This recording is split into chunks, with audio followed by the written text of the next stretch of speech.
नमस्कार विद्यार्थी मित्रों, मैं पवन सर, कक्षा 12 अर्थशास्त्र विषय पाठ 7 जनसंख्या। विद्यार्थी मित्रों, आज हम पाठ 7 जनसंख्या वाले पाठ में जनसंख्या वृद्धि के कारण की चर्चा करने जा रहे हैं।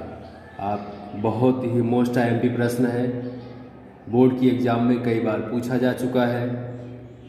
जनसंख्या वृद्धि के कारण से संबंधित 1 नंबर से लेकर 5 नंबर तक प्रश्न के अंदर पूछे जा चुके हैं, इसलिए आप इसे ध्यान से देखिए, सुनिए और समझिए। तो विद्यार्थी मित्रों, जनसंख्या वृद्धि को असर करने वाले मुख्य 2 परिबल हैं। कितने परिबल हैं? 2, ये आप देख पा रहे हैं। नंबर 1 जन्म दर, नंबर 2 मृत्यु दर। अगर आपको 1 नंबर विकल्प या एक वाक्य में पूछा जाता है कि जनसंख्या वृद्धि को असर करने वाले कितने परिबल हैं, तो मुख्य रूप से 2। कौन कौन से? जन्म दर और मृत्यु दर। अब इसके ऊपर से हम विद्यार्थी मित्रों जन्म दर का अर्थ की यहाँ पर चर्चा करेंगे। ठीक है, जन्म दर किसे कहते हैं, आप इसे अच्छी तरह से देखिए। सबसे पहले तो जब भी हम कोई परिभाषा लिखते हैं तो शुरुआत और लास्ट में डबल इन्वर्टेड कोमा के द्वारा हमें उसे क्या कर देना चाहिए? बंद कर देना चाहिए। ठीक, अब हम परिभाषा की चर्चा करने जा रहे हैं। प्रत्येक वर्ष प्रति 1000 की जनसंख्या पर, प्रत्येक वर्ष मतलब प्रति वर्ष प्रति 1000 की जनसंख्या पर जन्म लेने वाले बालकों की संख्या को जन्म दर कहा जाता है। बालक का जन्म होता है।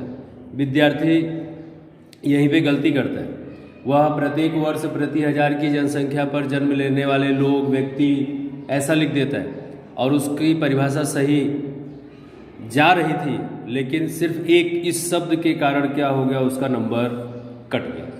ठीक है, तो प्रति वर्ष प्रति 1000 की जनसंख्या पर जन्म लेने वाले बालकों की संख्या को जन्म दर कहते हैं। याद रहे विद्यार्थी मित्रों, बालक जन्म लेता है, लोग या व्यक्ति नहीं। उसका एक सूत्र दिया हुआ है, जन्म दर बराबर वर्ष दौरान नवजात जीवित बालकों की संख्या बटे में कुल जनसंख्या गुणे में 1000। ये सूत्र है। अब इस सूत्र के बाद हम जन्म दर को प्रतिशत में नहीं जाता है, प्रतिशत में दर्शाया नहीं जाता है, अपितु प्रत्येक 1000 की जनसंख्या पर गिना जाता है। जो जन्म दर है ना, इसे हम प्रतिशत में नहीं दर्शा सकते, लेकिन हम इसे 1000 की जनसंख्या पर क्या कर सकते हैं? गिन सकते हैं। जनसंख्या में कुल कितनी बढ़ोतरी हुई, इसकी जानकारी जन्म दर के आधार पर से प्राप्त होती है। जनसंख्या नीति निर्धारित करने में जन्म दर के आंकड़े अत्यंत उपयोगी सिद्ध होते हैं और उन आंकड़ों को हम यहाँ पर एक तालिका के द्वारा समझेंगे। भारत में जन्म दर का प्रमाण वर्ष जन्म दर की प्रति 1000 व्यक्ति पर, तो 1951 में 39.9 प्रति 1000 पर औसत निकलेगा ना, और 2011 में यह अंक कितना हो गया? घटकर 21.8 का प्रमाण हमें यहाँ पर देखने को मिलता है। ठीक है, तो अब ये जो अंतर हमें देखने को मिला 39.9 से 21.8 में, अगर हम 1951 की बात करें तो 1951 में जन्म दर का प्रमाण आप देख रहे हैं 39.9 था, जो 11 में घटकर 21.8 हो गया। मतलब कि 18.1 का अंतर यहाँ पर देखने को मिला। मतलब 39.9 में से 21.8 घटाएंगे तो 18.1 का अंतर देखने को मिला, जो मंद दर पर जन्म दर में कमी को निर्देशित करता है, जिसके कारण मुख्य रूप से शिक्षा का नीचा स्तर, पुत्र प्राप्ति की इच्छा, आय की नीची सपाटी इत्यादि को जिम्मेदार गिना जाता है। अब इसी के साथ विद्यार्थी मित्रों हम दूसरा पॉइंट मृत्यु दर का अर्थ की चर्चा यहाँ पर करेंगे। आप देख पा रहे हैं मृत्यु दर, जिस तरह से जन्म दर की परिभाषा उसी तरीके से विपरीत में मृत्यु दर की भी परिभाषा यहाँ पर दी हुई है। डबल इन्वर्टेड कोमा शुरुआत में और लास्ट में, वर्ष दौरान प्रति 1000 की जनसंख्या पर, मतलब प्रति वर्ष प्रति 1000 की जनसंख्या पर मृत्यु को प्राप्त होने वाले व्यक्तियों की संख्या को मृत्यु दर कहते हैं। यहाँ पर ध्यान दीजिए, लोग मरेंगे मृत्यु दर में, व्यक्ति मरेगा ठीक है, बालक नहीं। आपको बाल मृत्यु दर और मृत्यु दर की दो परिभाषा आपने याद की है, आपने पढ़ी है। अब समस्या कहाँ होती है कि अगर बाल मृत्यु दर है तो भी हम व्यक्ति को मार देते हैं तो हमारा गलत है, अगर मृत्यु दर है तो हम बालक को मार देते हैं तो भी हमारा गलत है। इसलिए विद्यार्थी मित्रों, ये शब्द जो है व्यक्ति और बालक का कहाँ पे उपयोग करना है, इसे आप सही ढंग से उपयोग में लीजिए ताकि आपकी परिभाषा गलत ना हो और आपके नंबर भी कटे नहीं। इसका सूत्र यहाँ पर दिया हुआ है। मृत्यु दर एक वर्ष दौरान मृत्यु को प्राप्त होने वाले व्यक्तियों की संख्या बटे में कुल जनसंख्या गुणे में 1000 दिया हुआ है। इसके सूत्र के आधार पर हम इसका औसत निकालते हैं। जनसंख्या में कुल कितनी कमी होती है इसके आधार पर पता चलता है, मृत्यु दर के आधार पर प्राप्त होता है। वर्ष दौरान कुल मृत्यु के अंक को किसी निश्चित माप में दर्शाने से जनसंख्या में होने वाली कमी को निश्चित रूप से समझा जा सकता है, जो अब हम एक कोष्टक के द्वारा। विद्यार्थी मित्रों, भारत में मृत्यु दर का प्रमाण एक कोष्टक, वो यहाँ पर वर्ष मृत्यु दर प्रति 1000 व्यक्ति पर दिया गया है। 1951 में भारत में मृत्यु दर का प्रमाण 27.4 था 1000 व्यक्ति पर। 2011 में घटकर कितना हो गया, 7.1 हो गया। ठीक है, तो मतलब जो मृत्यु दर का प्रमाण देखिए 1951 से 21 के समय अंतराल में मतलब 20.3 अंक घटा हुआ देखने को मिला। अब ये कैसे मिला, तो जन्म दर की तुलना में मृत्यु दर में अधिक कमी आई। जन्म दर की तुलना में मृत्यु दर में अधिक कमी आई। जन्म दर में कितना था 18.1 और मृत्यु दर में कितना है 20.3। ठीक है, जिसके मुख्य कारण क्या है, अकाल पर नियंत्रण पाया गया। जो अकाल पड़ता था उस पर नियंत्रण हुआ, जीवन स्तर में सुधार हुआ, पौष्टिक आहार लोगों को मिलने लगे, चिकित्सा जैसी सुविधाएं लोगों तक पहुंची, शिक्षा में बढ़ोतरी हुई, आय में बढ़ोतरी हुई, विज्ञान में बढ़ोतरी हुई। इसलिए इन संशोधन, संक्रामक रोगों पर नियंत्रण इत्यादि के कारण क्या हुआ, भारत में मृत्यु दर का प्रमाण जो है वह कम देखने को मिला। इसी के साथ विद्यार्थी मित्रों, अब हम तीसरे पॉइंट की चर्चा करेंगे, ऊंचे जन्म दर के महत्वपूर्ण कारण। ऊंचे जन्म दर के महत्वपूर्ण कारण आप देख सकते हैं। ऊंचे जन्म दर के महत्वपूर्ण 3 कारण हैं, इसे 3 भागों में बांटा गया। नंबर 1 सामाजिक परिबल, आर्थिक परिबल और अन्य परिबल। ठीक है, तो सबसे पहले हम सामाजिक परिबल की यहाँ पर चर्चा करेंगे। किसकी चर्चा करेंगे, सामाजिक परिबल की चर्चा करेंगे। आप देख सकते हैं सामाजिक परिबल में सबसे पहला पॉइंट दिया हुआ है सार्वत्रिक विवाह प्रथा। कैसी बात है, नहीं, सार्वत्रिक विवाह प्रथा मतलब कि सभी लोगों का अनिवार्य रूप से शादी होगी, किसी को चिंता करने की कोई ज़रूरत नहीं है, कोई कुंवारा मरने वाला नहीं है। ठीक है, भारत के अंदर पुरुष प्रधान देश है, इसलिए सार्वत्रिक विवाह मतलब सभी का विवाह होता है।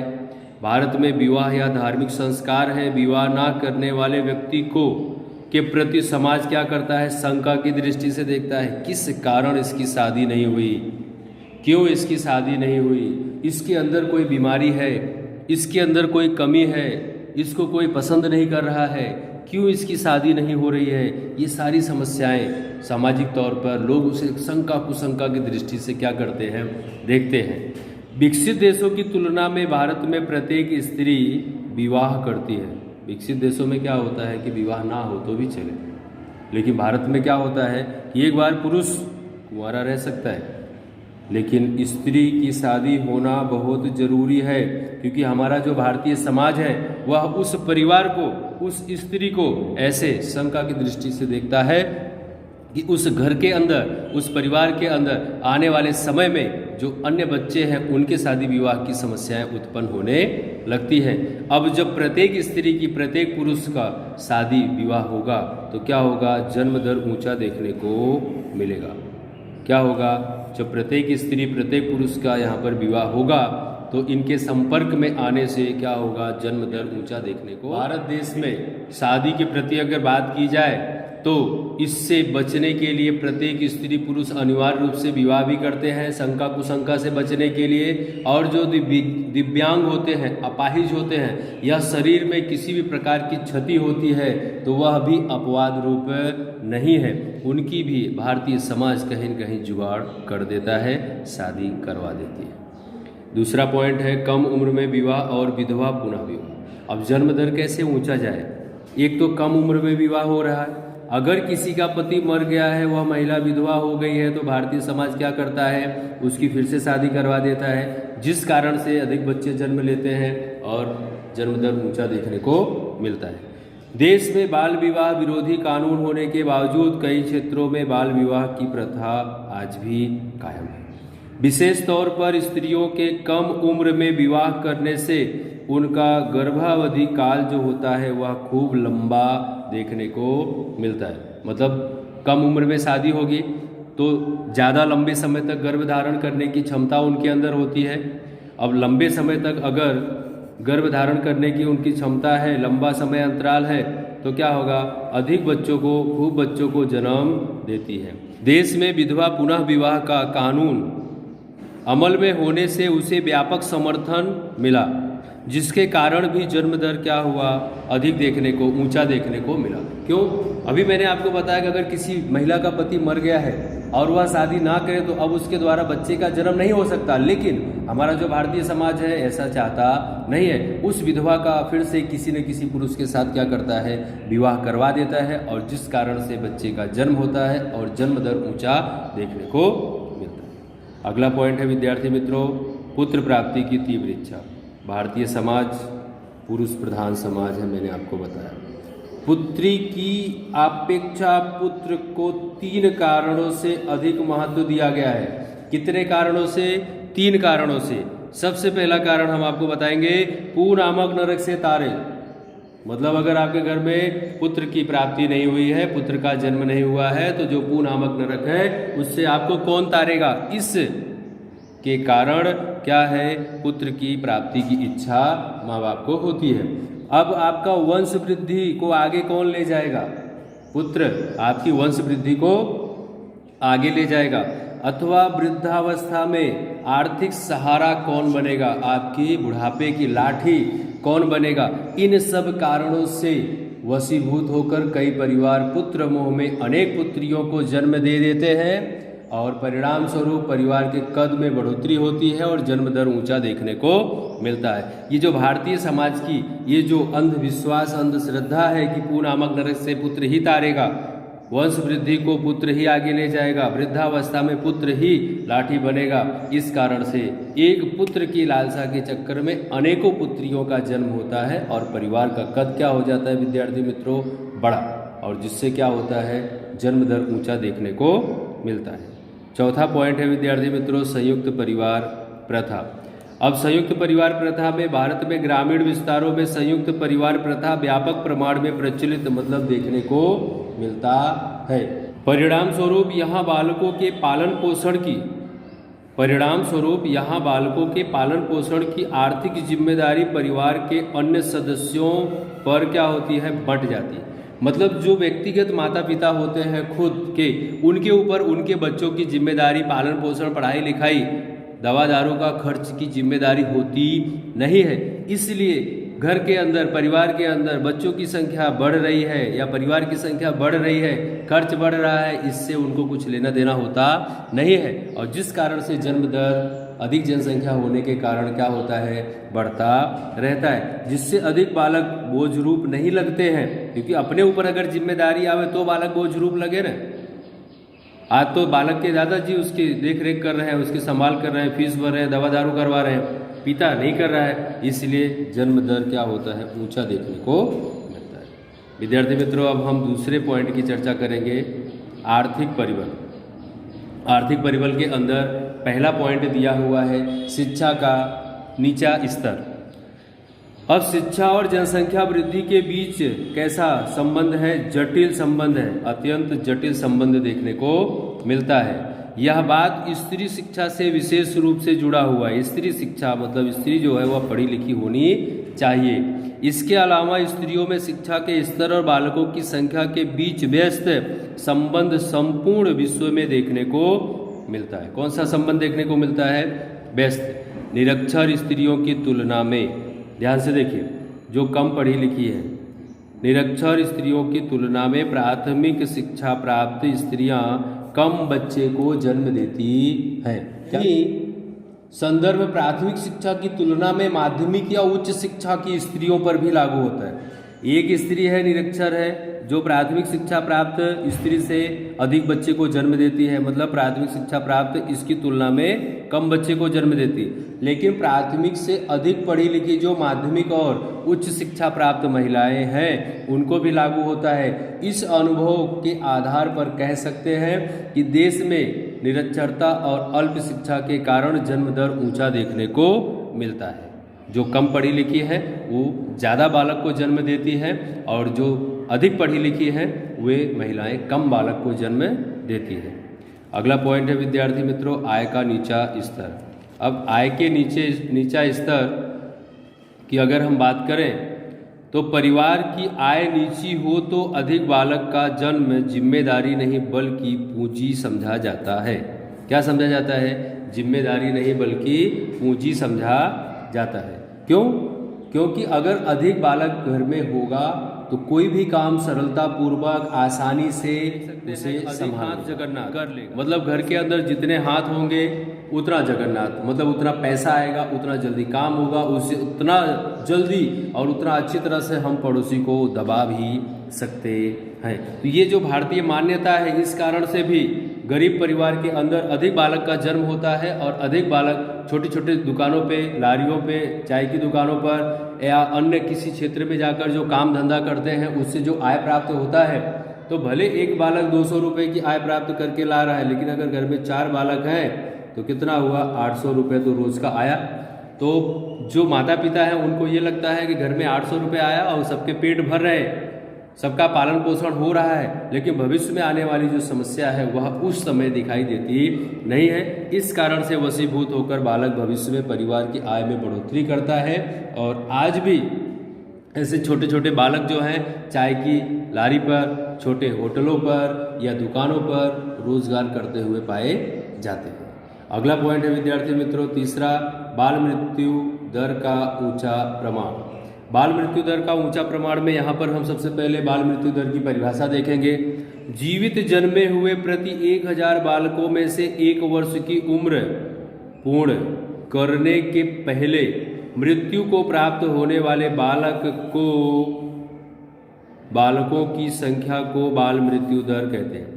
अभी थोड़ी देर पहले मृत्यु दर की परिभाषा की चर्चा हुई थी। जीवित जन्मे हुए प्रति 1000 बालकों में से, देखो जन्म कौन ले रहा है? बालक। 1 वर्ष की उम्र पूर्ण किए पहले ही अगर मृत्यु को प्राप्त हो रहा है, कौन? जन्म भी बालक लेगा, मरेगा भी कौन? बालक। उसे क्या कहेंगे? बाल मृत्यु दर कहते हैं। यहाँ पर इसकी तालिका बनी हुई है। 1951 में प्रति 1000 बालकों में से बाल मृत्यु दर का प्रमाण कितना था? 146, और जो घटकर 2011 में कितना हो गया? 41.40 देखने को मिला। अब ये बाल मृत्यु दर 1951 से 2011 के समय अंतराल में क्या हुआ? कम देखने को मिला। किस कारण से?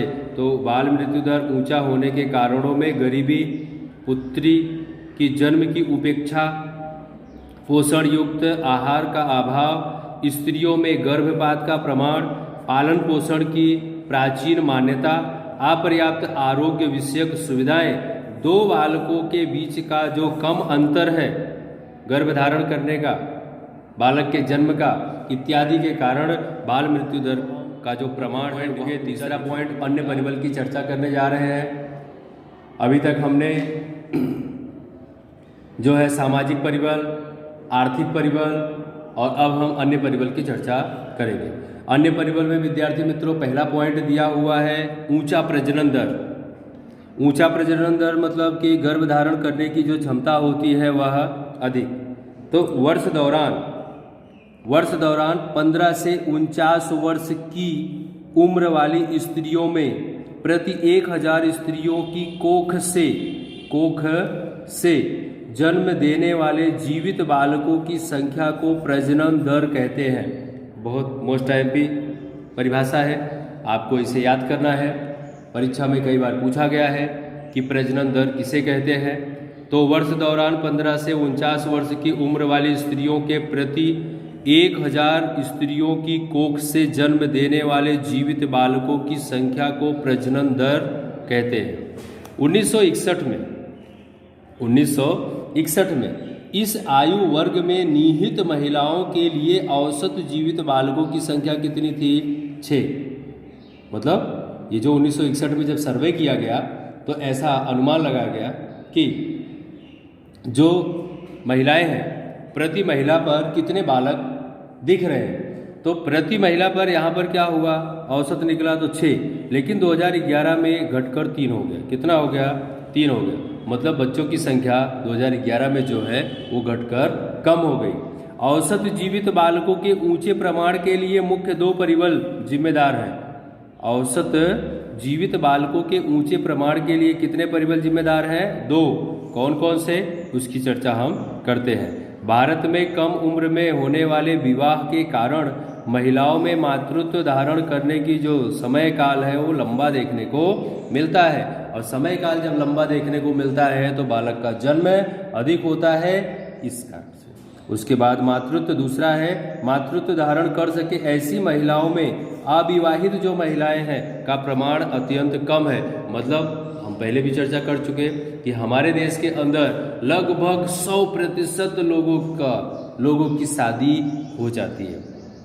उनका समाज, उनके परिवार के लोग कहीं न कहीं से उनका जुगाड़ कर देते हैं। अब शादी हो जाने के कारण क्या होता है, प्रजनन दर ऊंचा, कम उम्र पे बालक मतलब बच्चे का जन्म, तो इस तरह से जनसंख्या अधिक देखने को मिलती है, ऊंचा जन्म दर देखने को मिलता है। अगला पॉइंट है विद्यार्थी मित्रों, परिवार नियोजन संबंधी जानकारी का अभाव। परिवार नियोजन संबंधी जो भी जानकारी है वह लोगों तक पहुंच पाती नहीं है, जिन कारणों से जन्म दर ऊंचा देखने को मिलता है। परिवार नियोजन अर्थात आयोजित प्रयास द्वारा मातृत्व पितृत्व द्वारा परिवार को समझदारी पूर्वक मर्यादित रखना तथा 2 बालकों के बीच समय मर्यादा निर्धारित करना, ये परिवार नियोजन की परिभाषा यहाँ पर दी हुई है। ये जो परिवार नियोजन है तो इसमें भारतीय समाज में व्यापक गरीबी, सामाजिक रीति रिवाज, धार्मिक मान्यता के साथ शिक्षा के नीचे प्रमाण के कारण परिवार नियोजन कार्यक्रम में अवरोध पैदा हुआ, क्योंकि लोग पढ़े लिखे नहीं हैं, लोग गरीब हैं। समाज की जो रीति रिवाज है उनके तहत अगर कोई कपल वाली ऐसा चाहता है कि भाई एक लड़की का जन्म हो गया बस अब हमको नहीं चाहिए, उनका समाज, उनका घर परिवार, नहीं एक बच्चा तो होना ही चाहिए, तुम्हारा वंश कौन बढ़ाएगा, तुम्हारे बुढ़ापे का लाठी कौन बनेगा, ठीक है। तो इन कारणों से उसे अन्य बालक को भी जन्म देना पड़ता है। और ऐसे विविध साधनों की जानकारी लोगों तक ना पहुंच पाने के कारण जो इसके अलावा परिवार नियोजन संबंधित विविध साधन की जानकारी और इन साधनों का अपर्याप्त प्रमाण में जन्म दर को ऊंची सपाटी के जन्म दर के कारण पढ़े। अब हम चौथा पॉइंट है नीचे मृत्यु दर के कारण की चर्चा करने जा रहे हैं, ठीक है। तो नीचे मृत्यु दर के कारण में जो कारण है वो 4 कारण है। जीवन स्तर में सुधार, जानलेवा रोगों पर नियंत्रण, अकाल पर नियंत्रण, प्राकृतिक आपत्तियों से सुरक्षा और यातायात की सुविधाएं। तो सबसे पहले हम देखेंगे जीवन स्तर में सुधार। आर्थिक विकास के कारण लोगों की आय में बढ़ोतरी होती है। जब आर्थिक विकास होगा तो लोगों की आय बढ़ेगी और लोगों की आय में बढ़ोतरी होने से उनका जीवन स्तर क्या होता है, सुधरता है। तो देश में लोग पहले की अपेक्षा ऊंची गुणवत्ता वाला अनाज, ऊंची गुणवत्ता वाला आवास, कपड़े, आरोग्य के प्रति जागरूक होते हैं, शिक्षा प्राप्त करने लगते हैं और परिणाम स्वरूप क्या होता है, मृत्यु दर घटती है। दूसरा पॉइंट है विद्यार्थी मित्रों, जानलेवा रोगों पर नियंत्रण। 20वीं सदी के उत्तरार्ध में देश में प्लेग, पीलिया, क्षय, मलेरिया, देखिए ध्यान से 4 रोगों के नाम यहाँ पर लिखा हुआ है। 20वीं सदी के उत्तरार्ध में प्लेग, पीलिया, क्षय, मलेरिया जैसे जानलेवा रोगों के कारण मृत्यु दर क्या था, ऊंचा देखने को मिलता था। लोगों के पास सुविधाएं नहीं थी, लेकिन 20वीं सदी के अंत में लोगों के पास क्या हुआ, चिकित्सा जैसी सुविधाएं प्राप्त होने लगी और इस चिकित्सा जैसी सुविधा प्राप्त होने के कारण उसकी प्रतिकारक रस्सी बनाई गई, उसका आविष्कार किया गया और लोगों तक उसे पहुंचाया गया, उसे नियंत्रण में लाने के लिए सफलता प्राप्त हुई और जिस कारण से मृत्यु दर में कमी देखने को मिली। तीसरा पॉइंट है अकाल पर नियंत्रण। अकाल पर नियंत्रण, विज्ञान और टेक्नोलॉजी के कारण अकाल नियंत्रित किया गया, जिससे भूखमरी के कारण होने वाली मृत्यु को रोकी जा सकती है। 1966 में देखिए 1966 में हरित क्रांति होने से देश के अनाज की पूर्ति में उल्लेखनीय प्रगति देखने को मिलती है।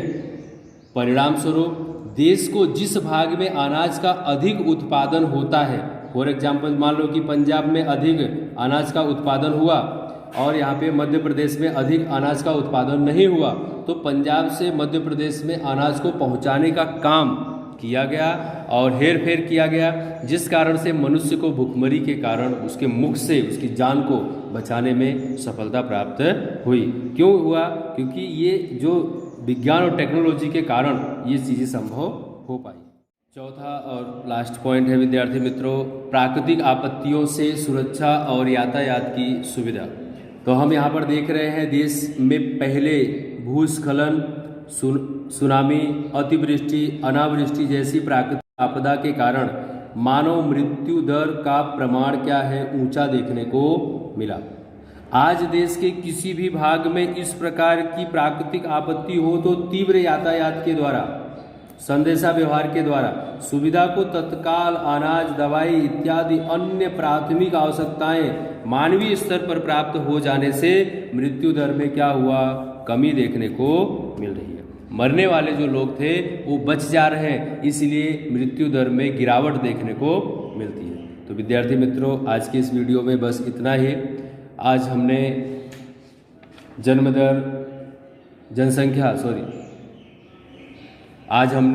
जनसंख्या वृद्धि के कारण में जन्म दर का अर्थ, मृत्यु दर का अर्थ, ऊंचे जन्म दर के महत्वपूर्ण कारण, नीचे मृत्यु दर के कारण की चर्चा की। अगले वीडियो में हम जनसंख्या नियंत्रण के उपाय की चर्चा करेंगे। तब तक के लिए धन्यवाद।